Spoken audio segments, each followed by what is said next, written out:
Okay, this is what we are seeing out here. It is a storm alert weather day. Meteorologist Alison Pryor has been here all morning keeping you updated, along with meteorologist Clay Smith now in.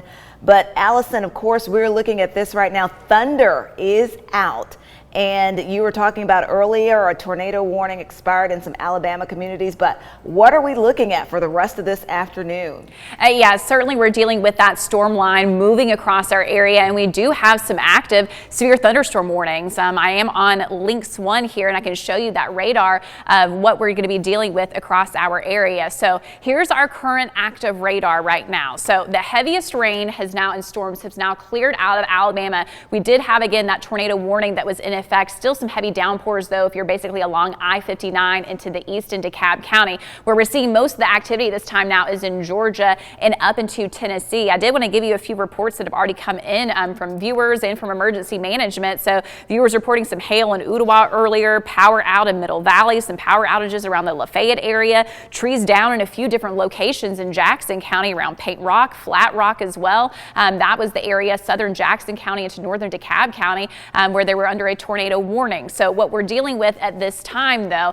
is any of these yellow flashing boxes. Those are going to be severe thunderstorm warnings that are in place. The extension of this one right here has now gone into what we call a special weather statement. So the National Weather Service no longer thinks it's producing wind at 60 miles per hour with that potential of 40 to 50 miles per hour. And then this severe warning still in place until 12:30 for McMinn County, that far eastern edge of Bradley County, and also into portions of northwestern Polk County. And then you can see those tan boxes also not flashing. Those are part of those special weather statements. So again, not quite strong enough wind to reach that criteria for a severe thunderstorm, but still enough that it's going to be powerful. So here is the new update. This is going to be at our local time right now. That one warning cleared off because it was allowed to expire at 12:15. This is now a new warning that I'm seeing here. This flashing box right here is going to be for portions of basically Catoosa County into northern Murray County and into eastern portions of Fannin County. In fact, this just popped up. I'm just going to walk off the screen and be able to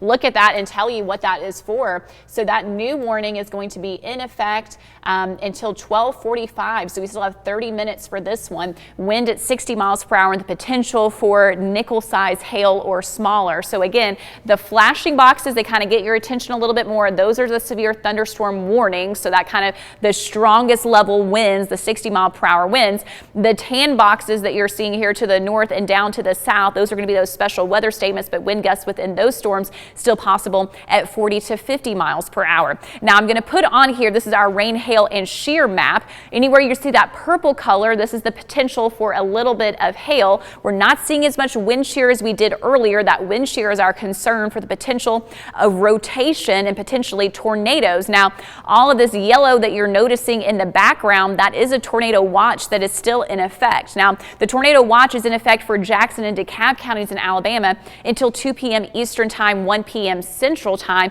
The rest of our counties are highlighted until 5 p.m. Now, the storms are rolling through a little bit quicker than the earlier forecast, so we may start to see some of these counties getting canceled off sooner, but at least this gives you an idea for the next few hours. You certainly still need to be weather aware. Again, no active tornado warnings, but a watch means be prepared. Conditions are in place. We are certainly dealing with those strong winds, torrential rainfall, and lightning. You need to be careful on roads. But heads up that there could be a warning issued at some point, so make sure you have multiple ways to get those notifications. This is now Future Scan. This is the best way when we're doing nowcasting. We're tracking the storms. We're taking our current radar and pushing it forward an hour in time because, again, model data is lagging behind a little bit from where these storms currently are.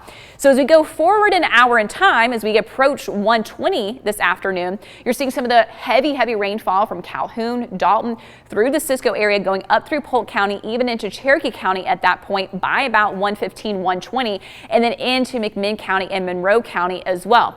All of this is packing quite the punch. These are some of our power outages that have been reported. Again, a viewer said there were some power outages in Lafayette, and that's not even highlighted right now, but you can, oh, it just updated. There we go. And then you can see the magic of being on air live here. Hamilton County, 2,000. These are customers without power, not just individual people, but customers without power.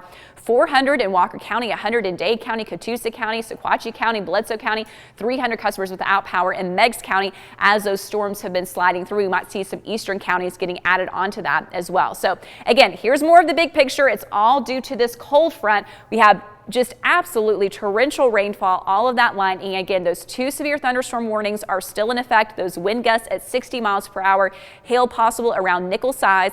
I'm going to pull back a little bit further. Tornado watch in place all the way down to the Gulf Coast. You can see more of those red boxes further to the south of us. Those are active tornado warnings. Again, here locally, we're talking about severe thunderstorm warnings. Now, I want to point this out. Notice on this backside, this wraparound right here, that's going to come into play for us for Friday into Saturday. So as we time things out, again, Futurecast is running a little bit further behind, showing this storm system not getting to our eastern communities till 3:40, but we know it's going to be arriving in your area sooner than that. But I wanted to go ahead and show you Futurecast so that way you can see that backside. So we will still have some additional showers. Don't have to worry about severe weather though this evening, but then we have colder air coming in. That backside system brings in that colder air, and with that, you're going to start to see this transition early on Friday morning from the green on your screen to a little bit of pink and purple, and eventually some of that blue showing up. These are the snow showers that we're talking about as that colder air comes in Friday morning through Friday afternoon, Friday night, into Saturday morning, still in place. You may get some flurries in our valley spots or some bursts because we are looking at this being an area where we have like narrow bands of snow coming through, but accumulating snow will really be the factor for the higher elevations. And then by Saturday midday into the afternoon, you're going to get plentiful sunshine. So we just have to get through the next 24, 36 hours with all of our active weather. We know we have the rain and the storms you have to be aware of, but we also need to be focused on the potential snow as well.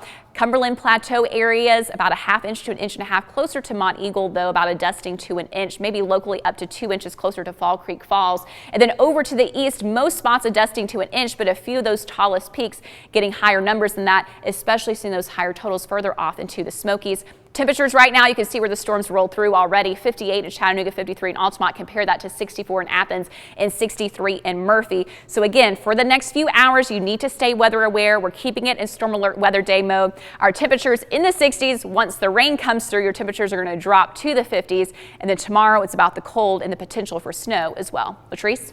Thank you so much there, Allison. Well, we are seeing the severe weather from our station. Take a look at this.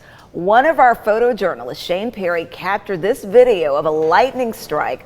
This is from the Local 3 parking lot, and we'll just let you take a look at that for a minute there, but it has been quite kind of the ominous weather out there. And looking at today, what we are seeing is meteorologist Alison Pryor has been here all day covering this, and she will be here letting you know what you can expect throughout the rest of the afternoon.